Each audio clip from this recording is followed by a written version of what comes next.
우리가 살고 있는 이 시대에는 여러 가지 또 새로운 혁신과 변화가 가득한 시대입니다. 또 어느 시대보다도 그 변화의 속도가 너무 빨라서 그에 발맞춰 따라가기가 쉽지 않은 그런 느낌을 받는 시대입니다. 그 21세기 이러한 기술 혁신의 근본적인 토대를 누가 마련했는가, 그 사람들이 누구인가라고 하는 것을 찾아보면 여러 저명한 그런 인물들의 이름들이 나열이 되는데요. 그 중에서 빠질 수 없는 한 사람이 있습니다. 바로 스티브 잡스입니다. 이런 일들을 그가 잘 해낸 것이다라고 또 여러 매체에서 소개해주고 있는데요. 이 스티브 잡스가 그런 인물이 될 수 있었던 것은 단순히 돈만 많이 벌겠다, 단순히 유명해지겠다라고 하는 것을 인생의 목표로 삼지 않았기 때문입니다. 그에게는 꿈이 있었는데 혁신적인 제품을 만들어서 보다 좋은 세상을 만들겠다라고 하는 그런 꿈을 가졌다고 합니다. 그래서 그가 자주 했던 말이 우주의 흔적을 남기겠다, 우주의 흔적을 남기자, 이런 말을 자주 했다는 것이죠. 그래서 그의 꿈이 이루어졌습니다. 그래서 그의 그런 아이디어가 또 실현되는 그런 제품들을 통해서 많은 사람들이 그 제품을 사용하고 또 편리하게 세상을 살아가고 있습니다. 그래서 그의 뜻대로 좀 더 괜찮은 세상이 된 듯 보입니다. 그런데 세상은 좀 더 발전하고 편리해진 것 같지만 그 또한 역사적인 흔적을 남긴 것처럼 보이지만 안타깝게도 그의 영혼은 구원받지 못했습니다. 그리고 이 세상이 더 거룩해지는 일 가운데서는 그가 힘을 보태지 못했다라고 하는 것을 생각하게 됩니다. 그러나 하나님의 사람들은 그보다는 덜 유명할 수 있고 권력이나 물질이 더 많지 않을 수 있지만 세상을 더 아름답게 만드는 사람들로서 그 일들을 감당하고 있음을 기억할 수 있습니다. 죽음과 죄악의 그늘이 있던 이 세상을 회복시키는 일 가운데 하나님의 사람들이 부름을 입었습니다. 그리고 지금도 그렇게 쓰임받고 있습니다. 그러므로 하나님의 거룩한 성도들은 하나님 보시기에 더 중요한 사람들입니다. 더 이 세상에 필요한 사람들입니다. 그리고 하나님께서 더 귀하게 여기시는 사람들입니다. 아브라함과 이삭과 야곱이 그런 사람들이었습니다. 그리고 오늘 우리가 함께 예배하고 있는 이 모든 자리에 계시는 성도님들, 우리 교회의 모든 성도님들이 바로 하나님의 귀한 사람들인 것을 믿으시기 바랍니다. 지난주까지 우리는요, 아브라함과 이삭과 야곱을 중심으로 족장 시대의 하나님의 그 언약의 은혜가 어떻게 이어져 내려왔는지, 또 어떻게 확장되어 왔는지를 살펴보았습니다. 이번 주일에는요, 우리가 요셉의 이야기를 함께 나누려고 합니다. 아브라함으로부터 시작된 만민이 복을 받게 될 그 하나님의 복된 언약이 성취해 나가게 될 때에 요셉만큼 아주 큰 역할을 감당했던 사람이 없다라고 할 수 있습니다. 요셉이 만약에 없었다면 7년 대가뭄이 왔을 때 고대 근동의 여러 민족들이 양식을 얻을 수 없었을 것입니다. 이스라엘 민족이 애굽으로 이주해 오는 그 과정도 만만치 않았을 것입니다. 이스라엘 민족이 대민족으로 성장해 가는 그 일들도 어려울 뻔했습니다. 요셉의 그 삶을 가만히 살펴보면요, 예수 그리스도의 그 삶과 너무나도 닮아 있는 것을 발견하게 됩니다. 요셉은 하나님의 언약을 성취해가는 그 과정에서 하나님 앞에서 너무나도 귀한 역할을 잘 감당한 사람이었습니다.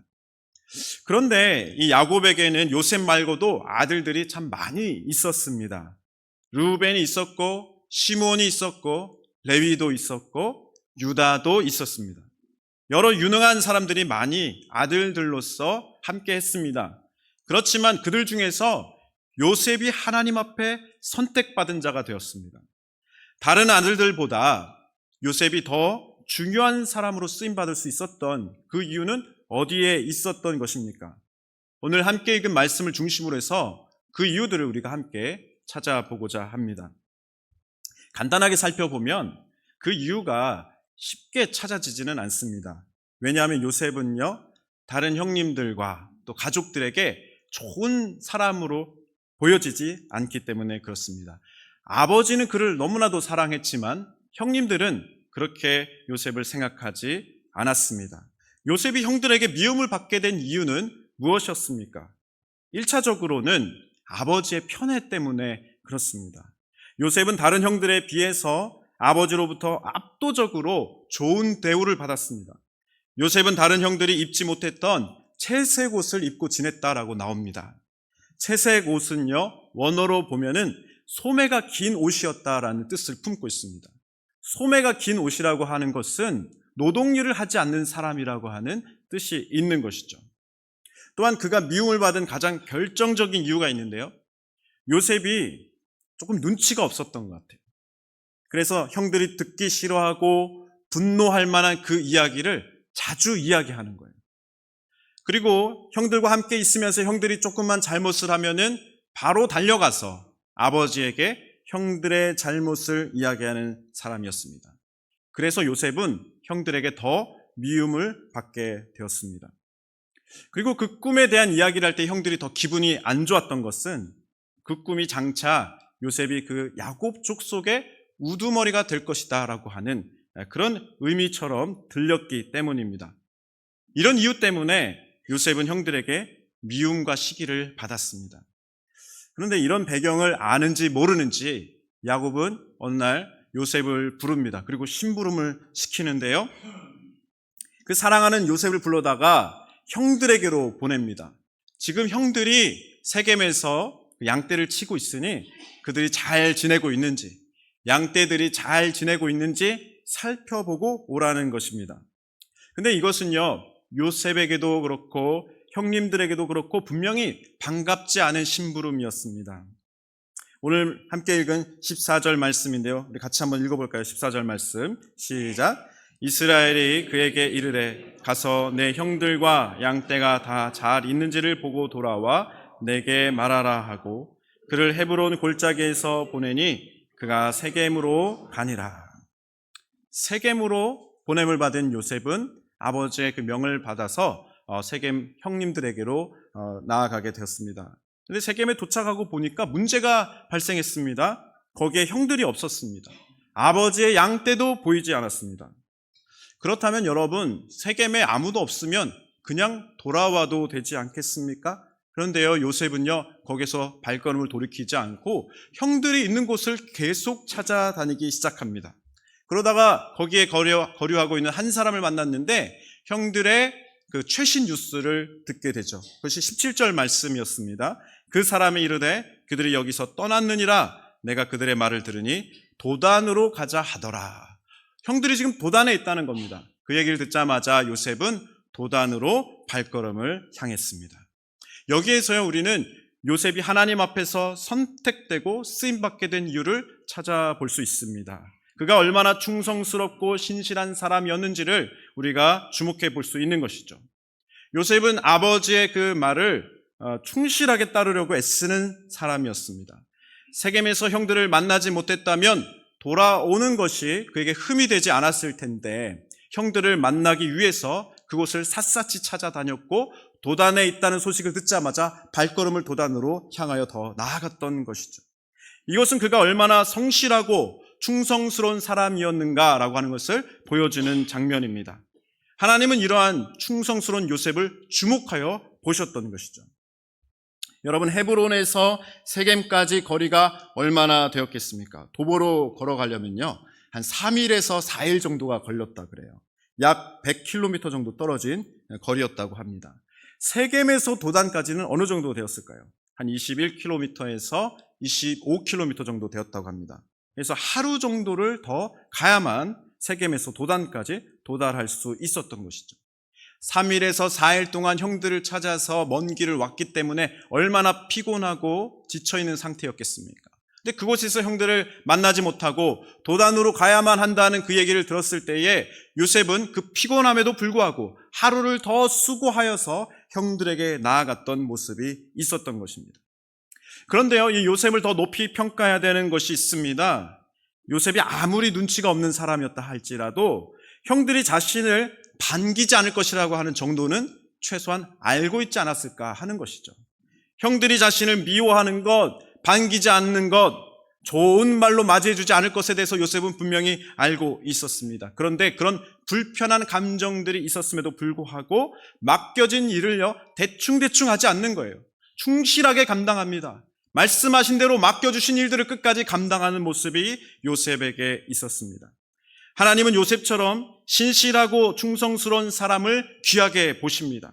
그리고 그런 사람을 통해서 하나님은 큰 일을 이루신다라고 하는 것을 기억하시기 바랍니다.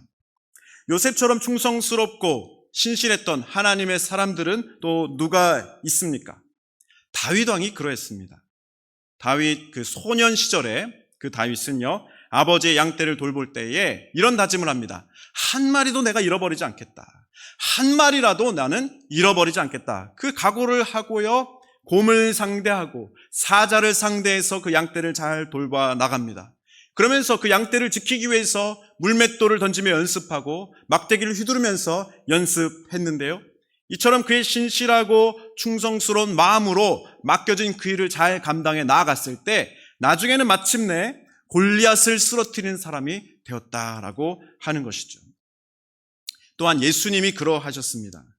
예수님께서 십자가를 지시고 골고다로 가시기 전에 기도의 자리로 나아가셨습니다. 마지막 밤을 지새면서 기도하실 때 주님은 정말 큰 고민 가운데 계셨습니다. 큰 떨림 가운데 계셨습니다. 무엇을 고민했습니까? 하나님 앞에 기도할 때 이렇게 기도했습니다. 아버지여, 아버지께는 모든 것이 가능하오니 이 잔을 내게서 옮기시옵소서. 그러나 나의 원대로 마시옵고 아버지의 원대로 하옵소서. 밤새도록 기도하는 주님의 기도였습니다. 그런데 결국엔 자신의 뜻으로 하지 않고 아버지 하나님의 그 뜻을 붙잡고 묵묵히 십자가의 길로 나아가셨던 주님을 우리는 기억할 수 있습니다. 사랑하는 성도 여러분, 아버지의 뜻대로 묵묵히 충성하시는 주의 종들이 되시기를 주님의 이름으로 축복합니다. 아멘. 그렇다면 이 충성스러운 사람 되기 위해서 필요한 것은 무엇일까요? 충성스러운 사람이 되기 위해서는 하나님께로부터 받은 비전이 있어야 됩니다. 비전의 사람들은 충성스럽게 맡기신 그 일들을 잘 감당하는 사람이기 때문에 그렇습니다. 하나님께로부터 받은 그 비전이 선명하게 보여질수록 그 가슴 속에 뜨겁게 불타오를 수 있는 그 사람일수록 하나님께서 맡기신 그 일들을 끝까지 인내하며 잘 감당하는 그 힘을 얻게 된다라고 하는 것이죠. 다윗 왕에게 하나님께로 받은 그 비전이 있었습니다. 그 나라에 대한 언약이 있었습니다. 역대상 17장 14절에서 15절 말씀인데요, 우리 같이 한번 볼까요? 시작.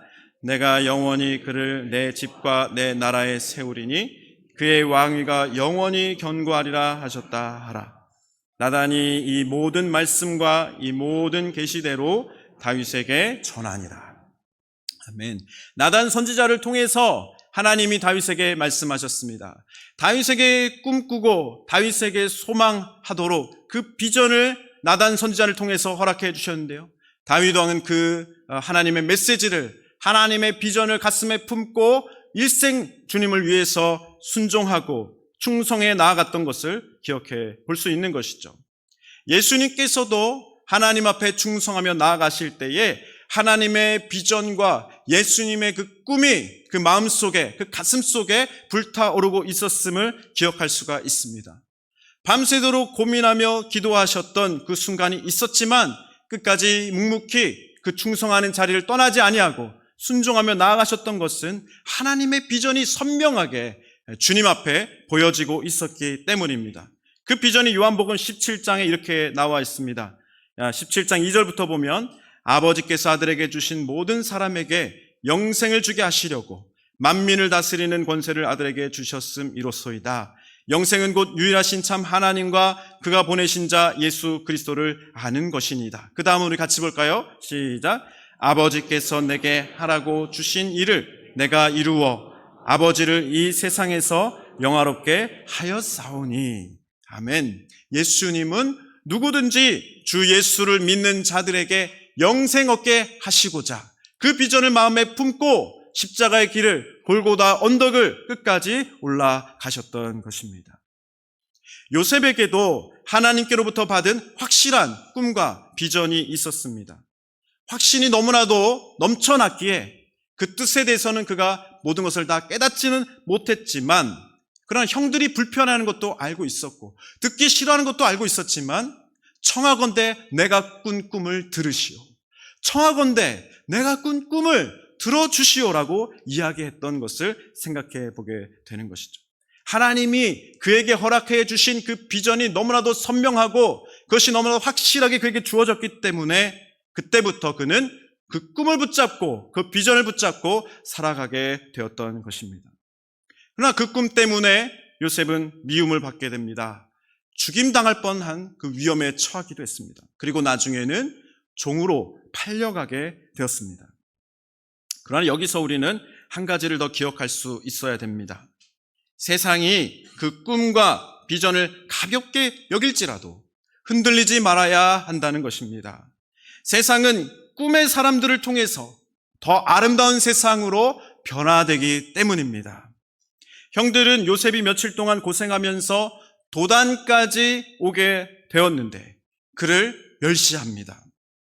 그는 요셉이 꿈을 갖고 신실한 마음으로 열심히 살아가는데 힘을 보태어 주기보다는 그를 조롱하고 멸시하고 있는 모습을 보게 됩니다. 우리 37장 19절부터 보면은 서로 이르되 꿈꾸는 자가 오는도다, 꿈꾸는 자가 오는도다. 그리고 20절에 보면 그의 꿈이 어떻게 되는지를 우리가 볼 것이니라. 한번 보자. 그 꿈이 어떻게 되는지 한번 보자. 잘 되나 보자 라고 조소를 날리고 조롱하고 있는 형들의 모습입니다. 사랑하는 성도 여러분, 세상이 우리를 몰라줄지라도, 세상이 당신을 몰라주어도 하나님 안에서 아름다운 비전을 품는 자가 되시기를 바랍니다. 세상이 우리를 가볍게 여길지라도, 세상이 우리를 흔들어 놓을지라도 하나님 안에서 아름다운 꿈을 꾸고 그것을 소유한 자로 끝까지 묵묵히 충성하시는 신실한 주의 종들 되시기를 간절히 바랍니다. 형들이 조롱할지라도 그 꿈을 포기하지 않았던 그 요셉은 어떻게 인생을 하나님 앞에 올려드릴 수 있었습니까? 충성스럽게 맡겨주셨던 그 일들 가운데에서 하나님의 꿈과 비전을 마침내 이루어갈 수 있었던 것을 우리는 잊지 말아야 됩니다. 위대한 하나님의 일은 비전의 사람들을 통해서 성취된다는 사실을 믿음으로 붙잡고 기억하시기를 바랍니다. 1914년 제1차 세계대전이 발발했을 때 스위스의 자펜빌이라고 하는 자그마한 시골 마을에 그 교회가 있었습니다. 그 교회에서 한 목사님이 목회를 열심히 하고 있었는데요. 그 세계대전이 일어났다라고 하는 그 소식을 들으면서 그는 분노하고 있었습니다. 왜냐하면 끔찍한 세계대전이 시작이 되었는데 자유주의 신학에 빠져있던 교회들과 신학대학교 교수들이 거기에 먼저 동조하는 것을 보았기 때문입니다. 그런데 그는 작은 그 시골 마을에 목회하고 있는 처지인 것이죠. 그 작은 마을에서 세상에 어떤 유익을 펼쳐 볼 수 있을까? 절망할 수 있지 않았겠습니까? 그런데요, 그 작은 시골 마을의 교회에서 목회하고 있는 그였지만 그는 포기하지 않았습니다. 하나님의 말씀 앞으로 나아갑니다. 그리고 주님 앞에서 다시 말씀의 권위를 세워갈 그 연구를 시작합니다. 그리고 신적 권위가 회복될 것을 기대하면서 기도하면서 그 꿈꾸고 그 다음 시대를 준비해 나가는 모습을 가져가게 됩니다. 그래서 오직 복음의 은혜를 붙잡고 그 말씀의 권위를 세워가면서 로마서를 다시 해석하고 주석하게 되었는데요. 1919년에 로마서 주석을 발표했을 때 세상이 깜짝 놀라게 됩니다. 그러면서 그곳에서 다시금 성경으로 돌아가야만 우리에게 살 길이 있다라고 하는 것을 깨닫게 해주는 그런 운동이 일어나게 되었는데요. 그를 통해서 새로운 신학 운동이 기폭제가 되어서 시작되었던 것을 볼 수가 있는 것입니다. 인본주의적이고 절망적이었던 그 세계 교회에서 다시 신적 권위와 성경의 권위를 회복시키는 그 칼바르트 목사님의 이야기인 것이죠. 오늘은 종교개혁 주일입니다. 아직도 우리 주변을 살펴보면 아직도 더 순수하고 거룩하게 개혁해 나가야 할 부분들이 많은 것을 보게 됩니다. 나 또한 그렇고 우리 주변의 상황도 그러한 것을 보게 됩니다. 이 세상을 하나님 보시기에 좀 더 아름다운 모습으로 만들어갈 수 있는 사람은 누구입니까? 세상이 잘 몰라줄지라도, 세상이 상처 주고 섭섭하게 해줄지라도 하나님의 비전과 그 꿈을 가지고 맡겨주신 그 일들을 포기하지 않고 인내하며 오늘을 살아가는 그 사람인 줄로 믿습니다. 사랑하는 성도 여러분, 우리에게 하나님이 주신 꿈이 있습니까? 우리에게 하나님이 주신 그 비전이 선명하게 보여지고 있습니까? 다시 한번 주님 앞에 나아가서 하나님이 허락해 주신 그 비전을 붙들고 나아갈 수 있기를 바랍니다. 요셉처럼, 다윗처럼 꿈꾸고 준비된 자 되시기를 주님의 이름으로 축복합니다. 그래서 예수님처럼 우리 함께 일합시다. 예수님처럼 이 세상에 생명의 복음을 나누고 구원의 은혜를 나누는 비전의 사람으로 쓰임받는 믿음의 사람들 되시기를 주님의 이름으로 축복합니다. 아멘. 이 시간에 함께 찬양하면서 우리 결단의 자리로 나아가겠습니다.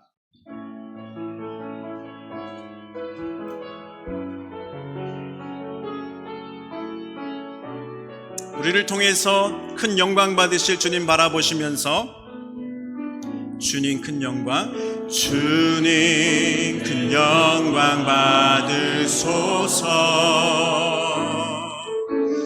홀로 찬양 받으소서. 모든 이름 위에 뛰어난 그 이름, 온 땅과 하늘이 다 찬양해. 겸손하게 우리 무릎 꿇고 주 이름 앞에 영광 돌리세. 모두 전하세 복생자 예수, 주님께